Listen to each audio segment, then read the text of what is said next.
আজকে আমরা এইচএসসি রসায়নের পিপিএম, পিপিবি, পিপিটি এবং ঘনমাত্রা কিভাবে খুব শর্টকাটে বের করব সেইটা জানবো, যাতে এমসিকিউতে আসলে প্রায় 10 সেকেন্ডের মধ্যে আমরা করতে পারি, সেইটা আমরা শিখবো। তো চলো আমরা আর কালক্ষেপণ না করে ক্লাস শুরু করে দিই। তো প্রথমত আমরা যদি মোলারিটি জানি, যদি মোলারিটি বলে যে x% মোলারিটি আছে কোন একটা, ধরো HCl এর x% আছে, তখন কি করতে হবে?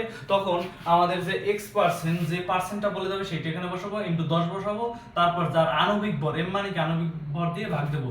ধরো যদি কোনো একটা ম্যাথ হয়, যদি আমাদের একটা কোশ্চেন হয় যে HCl এর কত পার্সেন্ট আছে, ধরো মনে করো 10% আছে, HCl 10% আছে, 10% আছে, 10% আছে, এর কত, মোলারিটি কত, মোলারিটি কত হবে, তো খুব সহজে আমরা করতে পারবো। যে দেখো এখানে প্রথম আমাদের আণবিক ভরটা লাগবে, তো এখানে হাইড্রোজেনের আণবিক ভর কত 1, আর ক্লোরিন কত 35 পয়েন্ট কত 5, তার মানে মোট হচ্ছে কত 36.5। ঠিক আছে, এটা কি m, তো আমরা কি করতে হবে, মোলারিটি বের করতে হবে। মোলারিটি মানে কি s ইকুয়াল টু কি 10, এটা কি 10 আমাদের সূত্রের 10 ইনটু x% কত 10%, আর নিচে আমাদের কত m আণবিক ভর কত, আণবিক ভর হচ্ছে 36.5।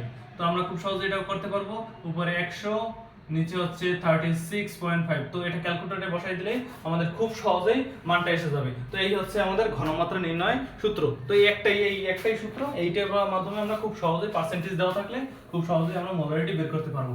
তো এখন আমরা দেখো, এখন আমরা কি করব, এখন আমরা পিপিএম শিখবো। পিপিএম মানে কি হচ্ছে পার্টস পার মিলিয়ন, পিপিএম মানে কি পার্টস পার মিলিয়ন, এবং পিপিবি মানে হচ্ছে পার্টস পার বিলিয়ন, আর পিপিটি মানে হচ্ছে পার্টস পার ট্রিলিয়ন, মানে যত বিলিয়ন ট্রিলিয়ন মানে যত বাড়বে আর কি। এখানে দেখো খুব সহজে আমরা পিপিএম বুঝাই দিচ্ছি। পিপিএম যদি একটা ঘনমাত্রা এবং যদি তার আণবিক ভর আমরা জানি, তাহলে খুব সহজে আমরা পিপিএম বের করতে পারবো। দেখো এখানে পিপিএম এর সূত্রটা হচ্ছে এসএম ইনটু 1000। যদি তোমাদের এটা প্রশ্ন দিয়ে বুঝাই যে কোনো একটি যদি মোলার, ধরো মনে করো HCl এরই ধরি, HCl হাইড্রো, আমরা HCl না, আমরা এটা সহজ প্রশ্ন ধরি, এক হাইড্রোজেন, এখানে অনেকটা যৌগ হবে, আমরা খুব সহজ যাতে বোঝার জন্য এক ধরলাম। এক মানে হাইড্রোজেন ধরছি, হাইড্রোজেনের জন্য কি হবে, পিপিএম বের করো।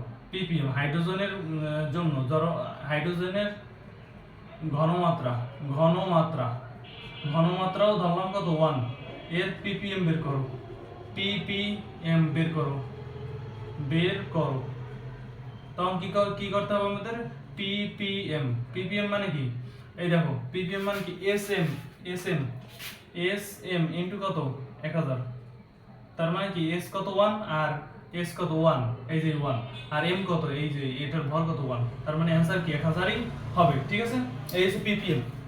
এবার যদি পার্সেন্টেজ দেওয়া থাকে তাহলে 10 টু দি পাওয়ার 4 হবে, মানে এখানে যে কিন্তু 10 টু দি পাওয়ার 3, মানে এটা কিন্তু 10 টু দি পাওয়ার 3 আর 1000, আর এখানে 10 টু দি পাওয়ার 4 দ্বারা গুণ হবে, মানে সেম প্রপোরশন।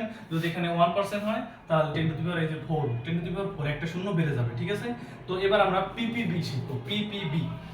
তো এই ক্ষেত্রেই যদি আমাদের বলে পিপিবি বের করো, তাহলে আমাদের কিভাবে বের করব? দেখো পিপিবি বের করতে হলে আমাদের কি করে রাখতে হয়, পিপিবি বের করতে হয় পিপিএম এর সাথে 1000 গুণ করতে হয়, অথবা আমরা এসএম এর সাথে, এখানে তিনটে আছে না, আর ওই তিনটে 6টা, তিনটে আর তিনটে 6টা, 10 টু দি পাওয়ার 6 গুণ করলেই আমাদের হয়ে যাবে। এই দেখো 10 টু দি পাওয়ার 6 যদি গুণ করি তাহলে হয়ে যাবে, আমাদের অ্যানসার কত 10 টু দি পাওয়ার 6। এটা হচ্ছে কি পিপিবি, পার্টস পার বিলিয়ন। এবার আমরা শিখবো পার্টস পার ট্রিলিয়ন, খুব সহজ। তো পার্টস পার ট্রিলিয়নের ক্ষেত্রে আমরা পার্সেন্টেজটা পরে দেখছি। তো আমরা যদি পিপিবি ধরি, তো পার্টস পার বিলিয়ন আছে পিপিবি, মানে পার্টস পার বিলিয়নের সাথে 1000 গুণ। তো পার্টস পার বিলিয়নের সাথে 1000 গুণ, বা এটাকে আমরা আরো আরেকভাবে বলতে পারি যে এসএম মানে ঘনমাত্রা এবং আণবিক ভরের সাথে কত 10 টু দি পাওয়ার 9, তো এই ক্ষেত্রে যদি আমরা পিপিবিটিটা বের করি, পিপিটি যদি বের করি, তাহলে এসএম এর সাথে কি 10 টু দি পাওয়ার 9, এর অ্যানসার হবে কি 10 টু দি পাওয়ার 9। আমরা কিন্তু বোঝার সুবিধার্থে এখানে 1 ধরেছি, এখানে কিন্তু 1 থাকবে না, হয়তো বা HCl থাকতে পারে, বা NH3 থাকতে পারে, অন্যান্য যে কোনো মৌল থাকতে পারে, আর এই ঘনমাত্রাও কিন্তু এটা থাকবে না, অন্য কিছু থাকবে। আমরা যাতে খুব সহজে ক্যালকুলেশন করা যায় তা এবং বোঝা যায় তার জন্য এই মানটা ধরেছি। তো এই হলো আমাদের পিপিবি, পিপিএম এবং পিপিটি। তো এবার যদি x% দেওয়া থাকে, x% দেওয়া থাকলে আর কোনো চিন্তা নেই ভাই, শুধু একটা বাড়াই দেওয়া। যেমন এখানে যদি 9 হয়েছে না, যদি এখানে যদি 1% থাকতো, তাহলে এই 9 এর জায়গায় কি হতো, একটা বাড়িয়ে 10 হতো, 10 টু দি পাওয়ার 10। যদি এইটা হতো পিপিবি, আমরা জানি পিপিবি কত 10 টু দি পাওয়ার 7, তার জন্য 10 টু দি পাওয়ার 6, তার জন্য আমাদের কত হবে 10 টু দি পাওয়ার 7 হবে। তো তো আমরা খুব সহজে কিন্তু পিপিএম, পিপিবি এবং পিপিটি এবং ঘনমাত্রা শিখলাম। তো আমরা একবার রিক্যাপ করি। তো ঘনমাত্রা কি? ঘনমাত্রা হবে 10 যদি পার্সেন্টেজ দেওয়া থাকে 10 এবং যে x% সেটা গুণ করে নিচে তার তার যে আণবিক ভর সেটা দিয়ে ভাগ দিয়ে দেবো, তাহলেই কি আমাদের ঘনমাত্রা মোলারিটি বেড়ে যাবে। মোলারিটি এবার আমরা যেটা বের করবো সেটা হচ্ছে পিপিএম। পিপিএম কি? Parts per million.